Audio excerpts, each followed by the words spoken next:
ఈ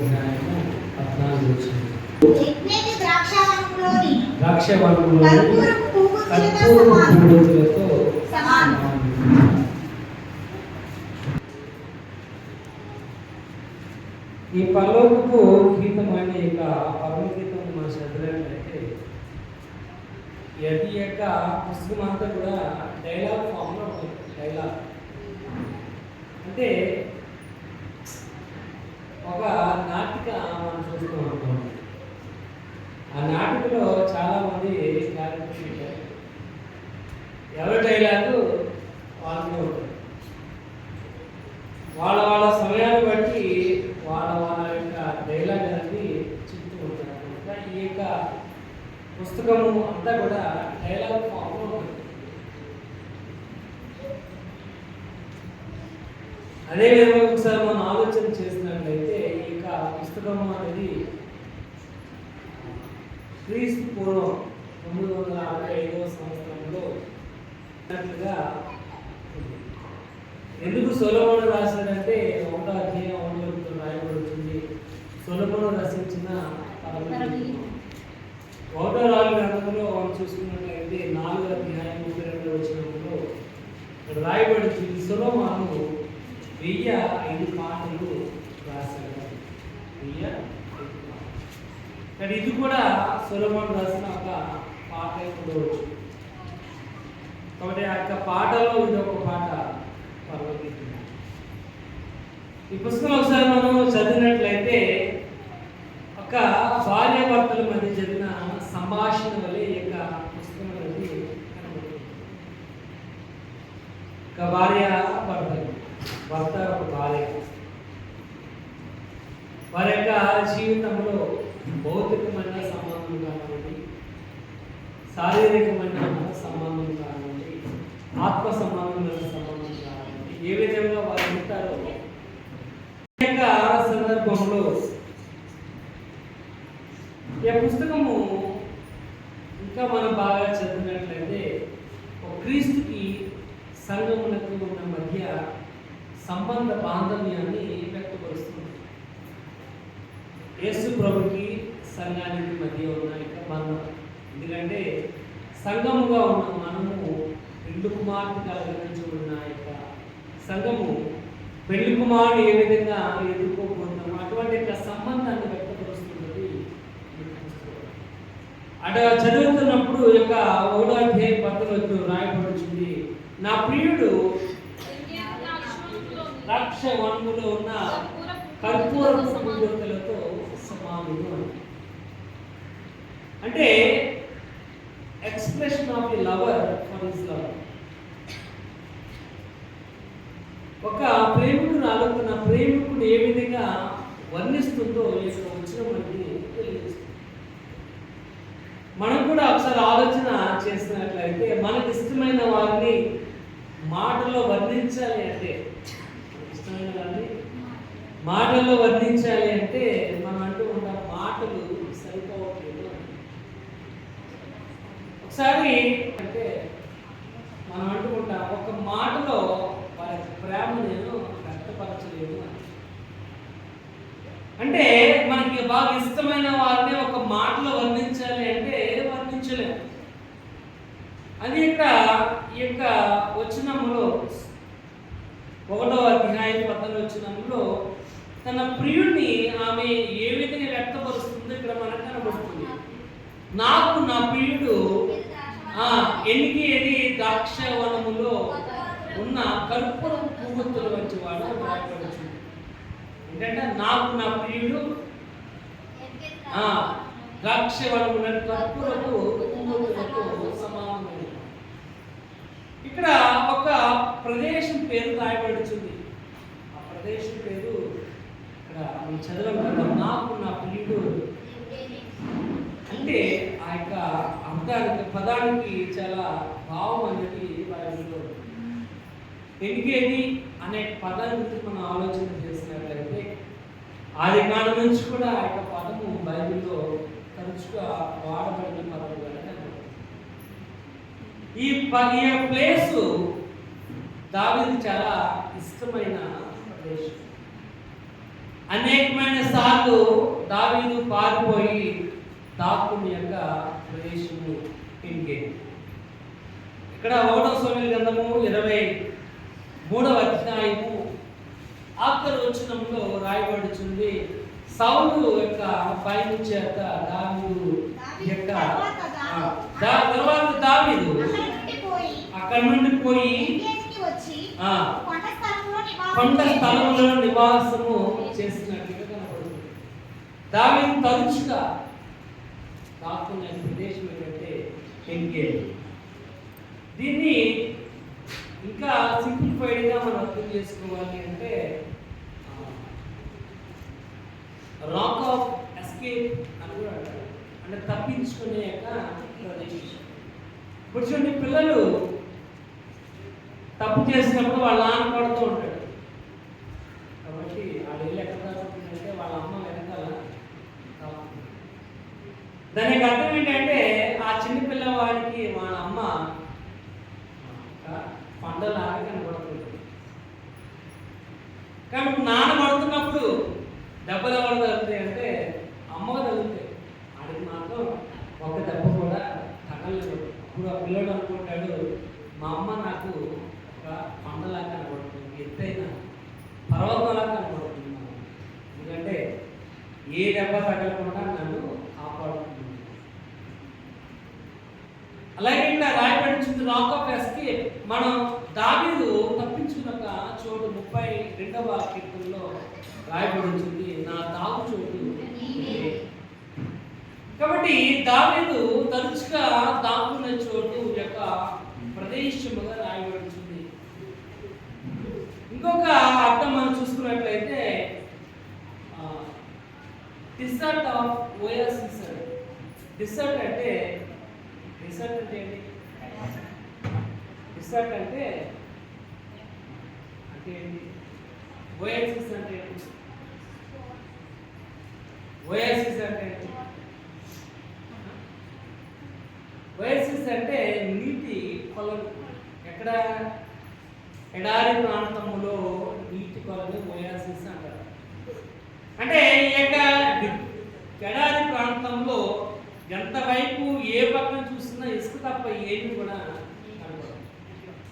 ఎడారి యొక్క ప్రాంతంలో తప్పించుకునే మార్గము కూడా కనబడదు. ఎడారి యొక్క ప్రాంతంలో పచ్చదనం అనేది కనబడదు. అటువంటి పచ్చదనం కనబడని యొక్క ప్రదేశంలో ఒక నీటి బుక్కు కానీ కనబడినట్టు దాన్ని ఓయాసిస్ అంటారు. కాబట్టి ఈ యొక్క ఎప్పుడైతే ఆ నీటి బొగ్గు కనబడిందో ఆ నీళ్లు మనకు చాలా మన ప్రాణమును తెప్పలుగా చేసే విధంగా ఉంటాయి.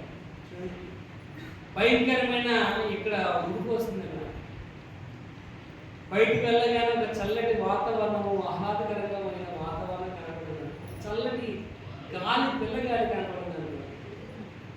మన మనసుకి చాలా ఆహ్లాదకరంగా, ఒక చల్లటి గాలి తగలగానే మన ప్రాణము లేచి వచ్చినట్టు కనబడుతుంది. అలాగే ఓయాసిస్ అనగానే దాని అర్థం కూడా అది ఎనికేది అంటే డిసర్ట్ ఆఫ్ ఓయాసిస్.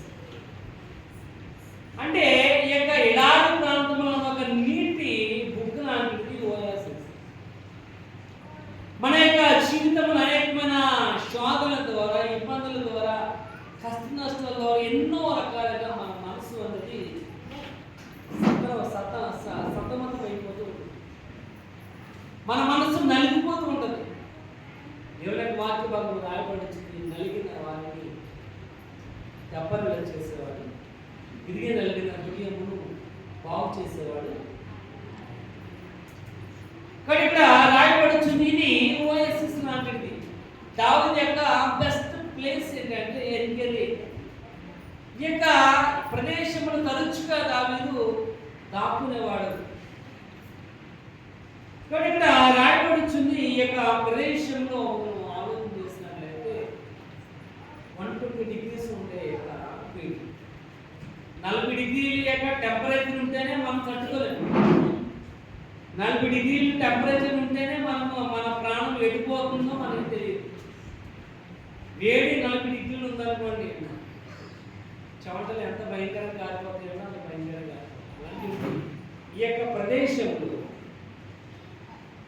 ఇది ఒక డిస్టెంట్ ఉన్న పేరు, ఎడారి ఉన్న ప్రదేశం అంటే గెలిగిరి. ఇది మసాలా కంట్రీలో ఉంది. ఇక్కడ రాయబడి వచ్చింది 120 degrees ఉంటారు. ఈ ప్రదేశంలో ఒక నీటి మొక్క కనబడితే చాలు అనుకున్న వాళ్ళు ఉంటారు. ఇటువంటి యొక్క ప్రదేశంలో దేవుడి ఇక్కడ రాయబడుచుంది ఆ యొక్క ప్రియురాలు తన ప్రియుడిని ఈ యొక్క ప్రదేశంతో పోలుస్తుంది. ఓయాసిస్ 23వ కీర్తన రాయబడి తావి చూడండి, ఒకసారి చదివినట్లయితే యెహోవా నా కాపరి, నాకు పచ్చికల చోట ఆయన నన్ను పనులు చేయించున్నాడు, శాంతికరమైన జలముల ఆయన నన్ను నడిపించున్నాడు. మన యొక్క విశ్వాస జీవితంలో సోమవారం నుంచి శనివారం వరకు కూడా చెమట కార్చుకునే ప్రతి ఆహారం అనేది సోమవారం శనివారం వరకు అనేక రకాలైన పనులు ఇబ్బందులు కష్టాలు టెన్షన్లు మన యొక్క జీవితం ఏదో రకమైన ఇబ్బంది కనబడుతూనే ఉంటుంది.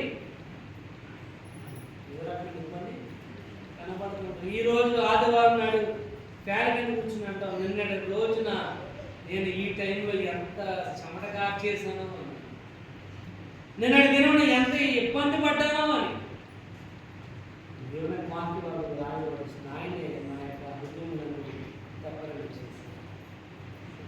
కానీ ఇక్కడ ఆ యొక్క స్త్రీ అంటుంది, నా ప్రియుడు ఎనిమిది ద్రాక్షవనములను ఇక్కడ ఆ యొక్క ఓయాసిస్ నా ప్రాణమునకు నా ప్రియుడు ఓయాసిస్ లాంటి వాడు, నా ప్రాణమును సేద తీర్చేవాడు ఆయనే. గాఢంగా లోయలను సంచరించినను ఏ అపాయమునకు నేను భయపడను. పచ్చికల చోట ఆయన నన్ను పరుండ చేస్తున్నాడు, శాంతికరమైన జలము యొక్క ఆయన నన్ను నడిపించేవాడు. కాబట్టి ఈ యొక్క ఆదివారం నాడు మన హృదయములను దప్పరలా చేస్తుంది దేవుని యొక్క వాక్యం. ఈ యొక్క దేవుని యొక్క వాక్యము మన యొక్క బ్రతుకులో మనకున్న యొక్క కష్టంలో నష్టంలో మనల్ని బాగు చేసేదే దేవుని యొక్క ఇక్కడ రాయబడుతుంది. నా ప్రియుడు అటువంటి వాడు. ఒక ప్రియురాలు తన ప్రియుడి కోసం వ్యక్తపరుస్తుంది తన యొక్క ప్రేమ ఎంత డీప్గా ఉందో.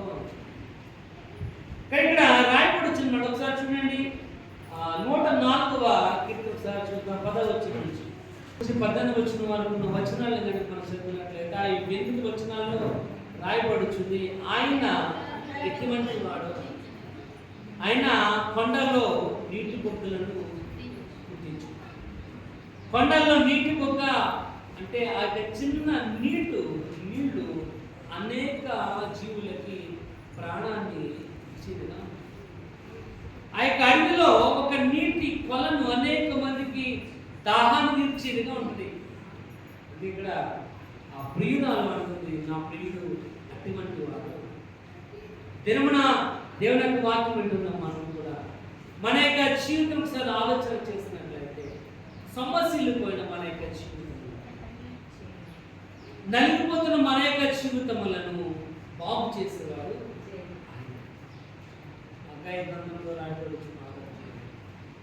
మనం ఎటువంటి వారిగా ఉన్నప్పుడు ఆయన ఏ విధముగా మనల్ని సిద్ధపాటు చేశాడో తెప్పలు చేసేవాడు ఉన్నాడు. చూడండి 5వ కీర్తన ఒకసారి చూద్దాం. 5వ కీర్తన 11వ వచనం. 5వ కీర్తన 11వ వచనం కూడా సంతోషింతురు, నీవే వారిని కాపాడుదు కనుక, నీవే వారిని నిన్ను ఆశ్రయించు వారందరూ కూడా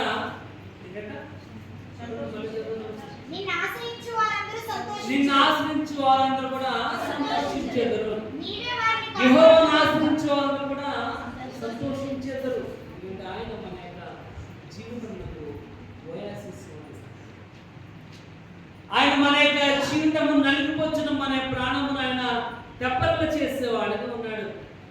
చూడండి ఒకసారి 18వ కీర్తన 1వ వచనం. 18వ కీర్తన 1వ వచనం, యెహోవా నా బలమా నేను నిన్ను, ఆయన మన యొక్క బలం, మనం ఆయనను ప్రేమించేవారు.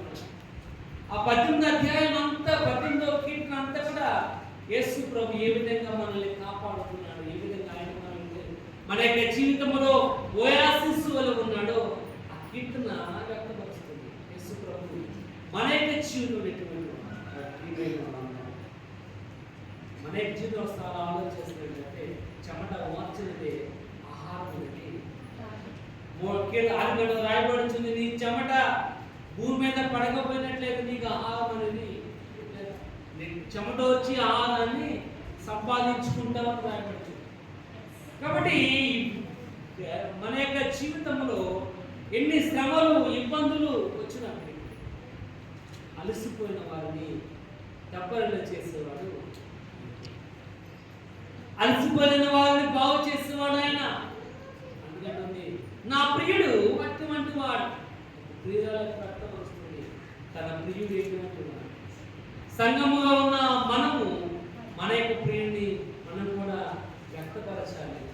ఆయన ఎటువంటి వాడో మన యొక్క హృదయంలో ఉన్న భావం కనపడాలి. మనం ఏం చేస్తున్నాం అంటే బాడీ ప్రసంగంగా ఉంటాం, మనం ఇక్కడ ఉంటాం అంతే, కానీ మనసులు మాత్రం దేవుని యొక్క వాక్యం మీద అయితే ఉండదు. కానీ ఇక్కడ వాక్యం రాయబడుతుంది, నా ప్రియుడు నేను ఎవరినైతే ఆశ్రయించాను ఆయన నా ప్రాణములకు శాంతి తీర్చేవాడుగా ఉన్నాడు, నెమ్మది కలుగు చేసేవాడు. సార్ చూడండి, యెషయా గ్రంథంలో 39వ అధ్యాయం 2వ వచనం చూద్దాం.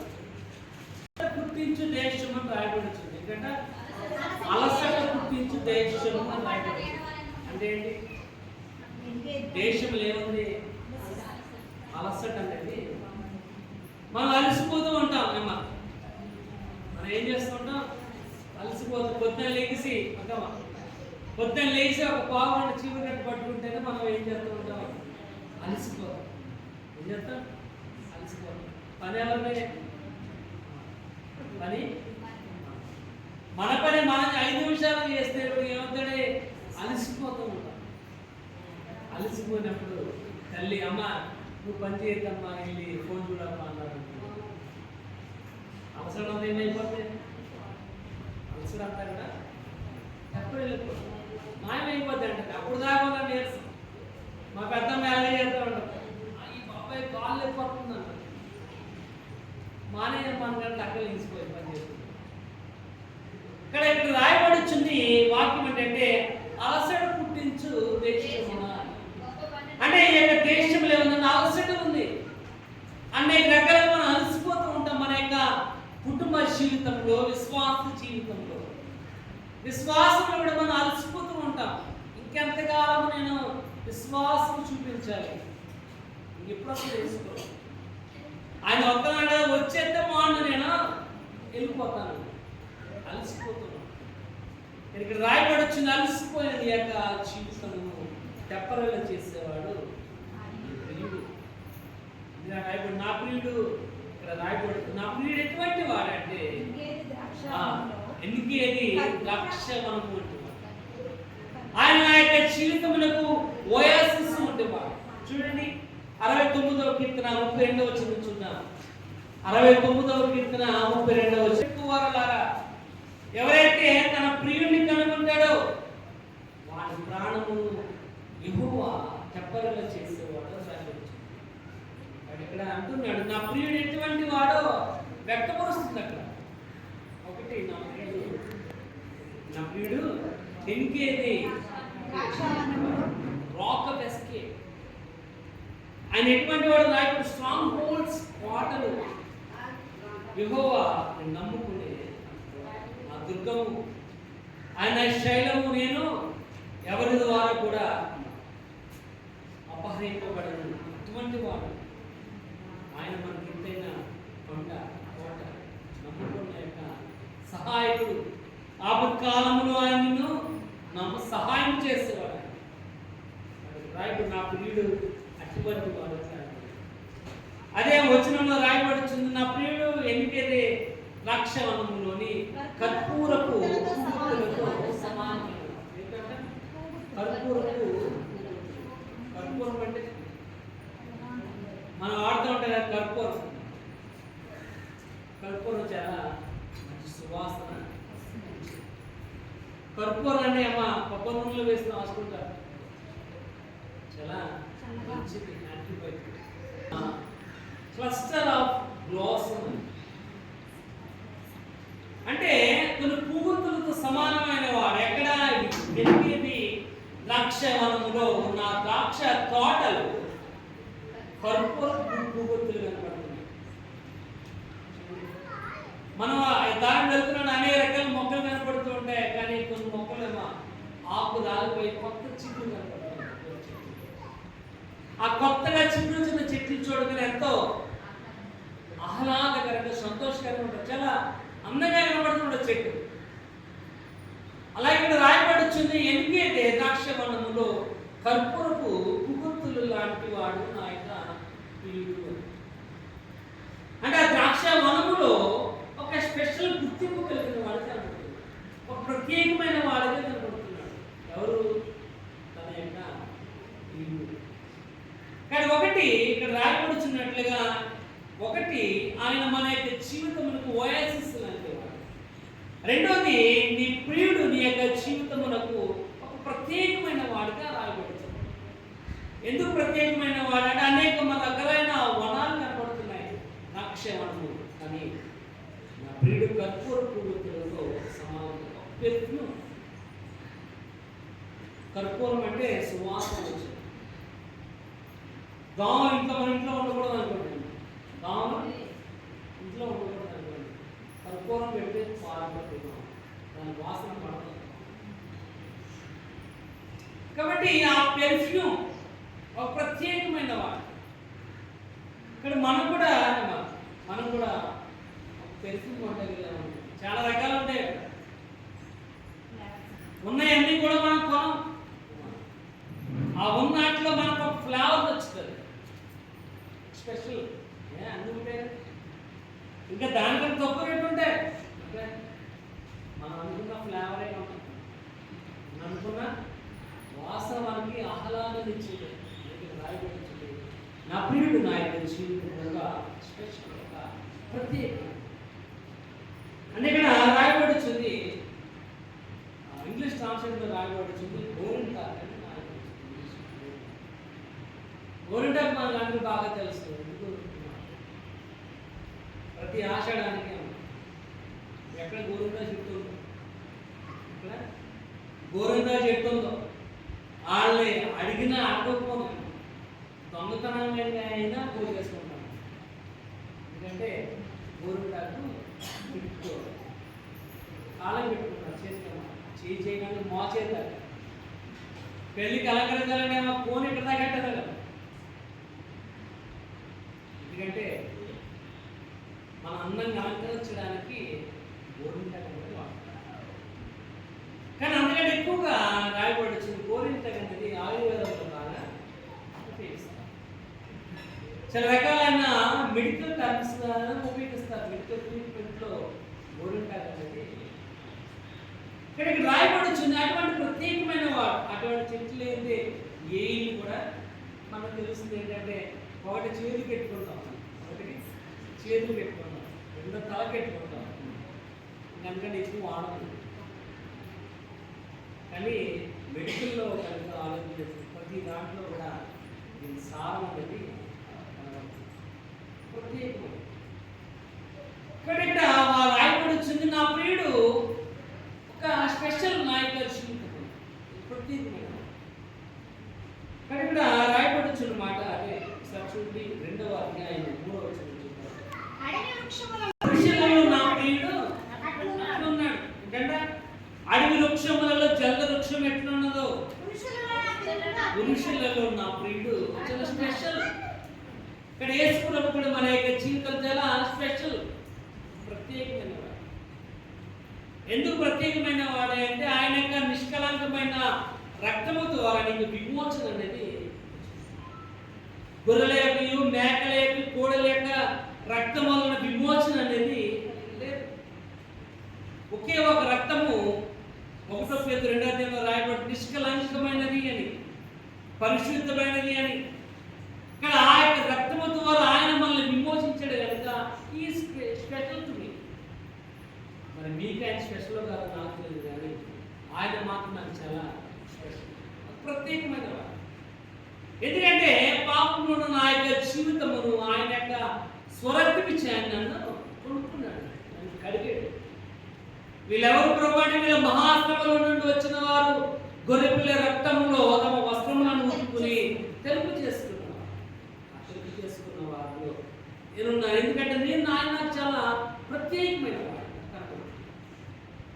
ప్రియమైన వాళ్ళు ఇక్కడ వాక్య భాగం రాయబడి వచ్చింది, ఎక్స్ప్రెస్ ఆఫ్ లవర్. ఆ యొక్క తన యొక్క ప్రేమించిన వాని కోసం ఒక ప్రేమికురాలు వ్యక్తపరుస్తుంది ఎంత ప్రత్యేకమైన వాడు నా యొక్క ప్రియుడు. ఇటువంటి వాడి ద్రాక్షవనములో కర్పూరపు పువ్వొత్తులతో సమానమైన వాడు నా ప్రియుడు. మన యొక్క జీవితం ఆయన చాలా స్పెషల్. ఎందుకంటే రాయబడుతుంది పురుషులలో నా ప్రియుడు ఒక ప్రత్యేకమైన వాడిగా ఉన్నాడు. అందుకే అపొస్తలుల 4:12 రాయబడుతుంది, భూమి మీద కానీ భూమి కింద కానీ నా ఇవ్వబడిన ఏ నామములో రక్షణ అనేది, ఏ నామ రక్షణ అనేది లేదు. వాడు భూమి మీద ఉన్నా భూమి పైన ఎక్కడ ఉన్నా కానీ ఏ నామ రక్షణ లేదు. కానీ ఒకే ఒక నామము ఆయన ప్రత్యేకమైన వాడు కనుక నజరేయుడైన యేసు నామములో మాత్రమే రక్షణ అనేది. ఆయన మన యొక్క జీవితంలో ప్రత్యేకమైన మద్రాసులో 10 రాయబడుతుంది, ఎక్కడైతే ఇద్దరు నామను స్తుతిస్తారో ఆయన వారి మధ్య, ఆయన మన మధ్య ఉన్నాడు. ఆయన మనతో పాటు ఉన్నాడు, మనతో పాటు ఉన్నాడు. ఆయన మన యొక్క జీవితంలో ఒక స్పెషల్, ప్రత్యేకమైన దేవుడు ఒక్కడే. దేవుడు ఒక్కడే. నరులకును ఆయనకు మీడియేటర్ కూడా ఒక్కడే. 1 యోహాను పత్రిక 2:1 రాయబడుతుంది, తండ్రికి మనకి మధ్య ఉన్న మీడియేటర్ కూడా ఒక్కడే. స్పెషల్, చాలా ప్రత్యేకమైన వాడు. ఎప్పుడైతే ఒక ప్రత్యేకమైన ఒక స్పెషల్ గెస్ట్ మన ఇంటికి వచ్చాడు అనుకోండి, ఒక స్పెషల్ గెస్ట్ మన ఇంటికి వచ్చాడు అనుకోండి, ఏం చేస్తామంటాం? మనలాగా ట్రీట్ చేయం. మన ఇంటి పక్క వాడు వచ్చినట్టుగా ట్రీట్ చేయం. స్పెషల్ గెస్ట్ లాగానేమా ఎక్కడో అటకపోతే కూర్చొని స్పెషల్ గెస్ట్ లాగానే మనం అరుగు మీద కూర్చున్నాం అనుకోండి, దాన్ని పక్కన కూర్చో అన్నాం. మరి ఇక్కడ ఆయన కూడా మన యొక్క జీవితంలో ప్రత్యేకమైన వాడు. చూడండి, దాని గ్రంథం ఒకసారి చూద్దాం, 3:29 వచ్చిన దానియేలు 3:29 సార్ చూడండి. శాసనం నియమించి ఏంటంటే ఆ శాసనం ఏంటంటే ఈ విధముగా రక్షించుటకు సమర్థుడకు దేవుడు మరి ఏ దేవుడును లేడు. ఏ జనములో గాని రాష్ట్రములో గాని ఏ భాష మాట్లాడే వారిలో గాని ఆ దేవుణ్ణి ఎవడు దూషించుడో వాడు తుత్తునీయులుగా చేయబడును, వాడి ఇల్లు పెంట కుప్పగా. ఎప్పుడైతే షడ్రక్ మేషక్ అబేద్నెగోలను అగ్నిగుండములో వేసినప్పుడు, ఎప్పుడైతే వారు రక్షింపబడి ఉన్నారో అప్పుడు రాజు ఒక శాసనం అనేది ఇచ్చాడు. ఏంటి ఆ శాసనం అంటే చూడండి, ఈ విధంగా రక్షించుటకు సమర్థుడైన దేవుడు ఎవడు కూడా. ఈ విధంగా ఏడింతలుగా ఆ యొక్క అగ్నిగుండమును ఎక్కువ చేసినప్పటికీ వారి యొక్క వేసుకున్న బట్టలు కూడా కాలేదు, వెంట్రుకలు కూడా కాలిన వాసన. కానీ ఈ విధంగా రక్షించడానికి ఏ దేవుడు సమర్థుడో ఆయన తప్ప వేరొక దేవుడు అనేవాడు. ఏ జనములో కానీ ఏ రాష్ట్రంలో కానీ ఏ భాష మాట్లాడేవారిలో కానీ ఏ తెగవారిలో కానీ అటువంటి యొక్క దేవుడు. ఎందుకంటే నా దేవుడు చాలా ప్రత్యేకమైన. ఎవరైతే మనం ఆరాధిస్తున్నాం ఆయన చాలా స్పెషల్.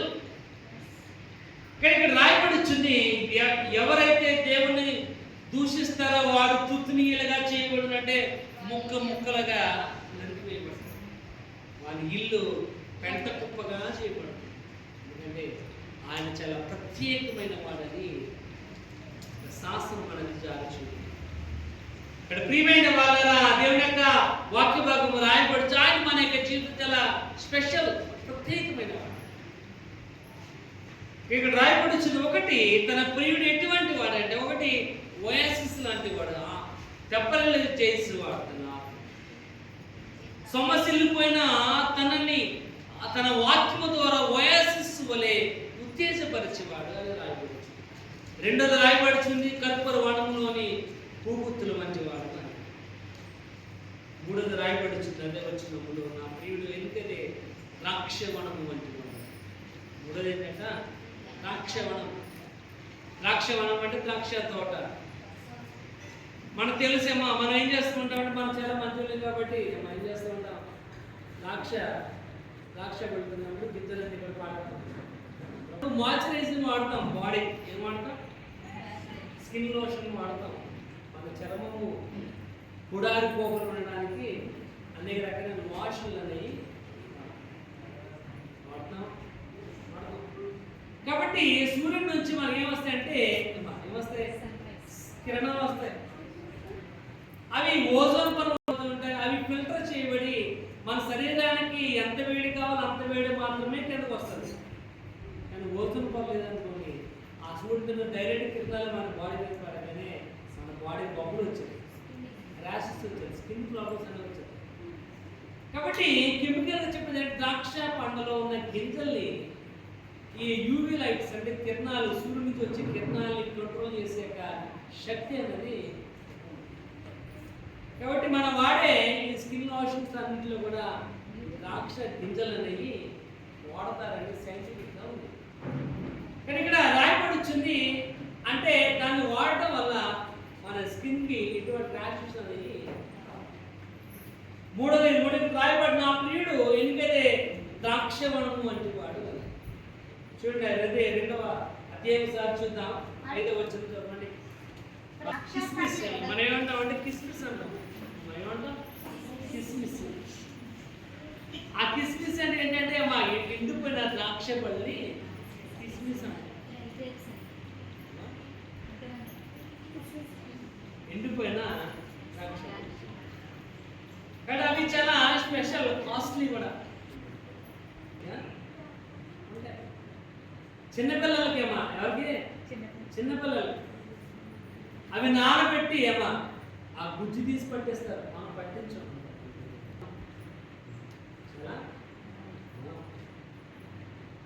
కాబట్టి ఇక్కడ రాయబడుచుంది మనము ఆధ్యాత్మికంగా పెరగాలి అండి, స్పిరిచువల్గా పెరగాలి. మన విశ్వాస జీవితంలో పెరగాలి అంటే ఏం కావాలి, ద్రాక్షవల్లి కావాలి. ఇక్కడ రాయబడుచుంది ఏంటంటే ద్రాక్ష పండ్ల అంటే డ్రై ద్రాక్ష పళ్ళు అవి పెట్టడం వల్ల మనం స్థిరపరచబడుతున్నాయి. చూడండి యోహాను సువార్త 5వ అధ్యాయం 2వ వచనం. యోహాను సువార్త 5:2. యోహాను సువార్త 15వ అధ్యాయం 2వ వచనం.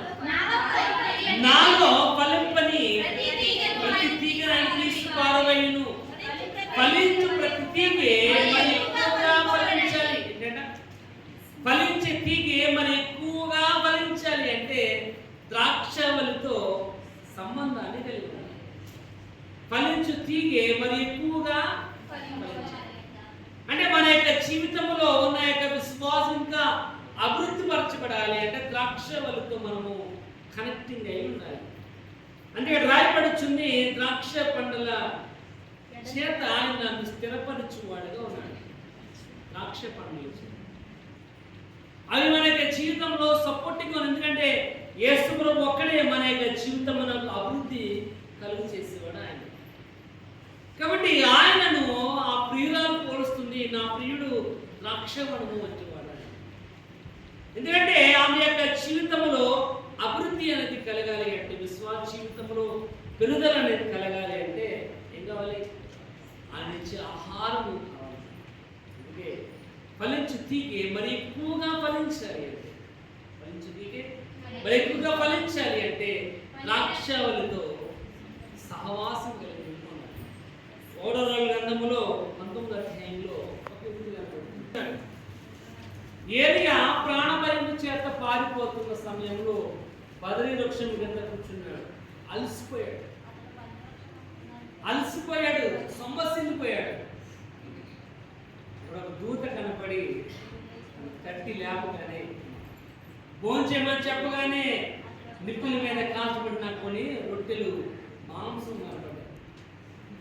తినగానే ఏలియా కలిసి ఉన్న మనకి ఏమొచ్చింది?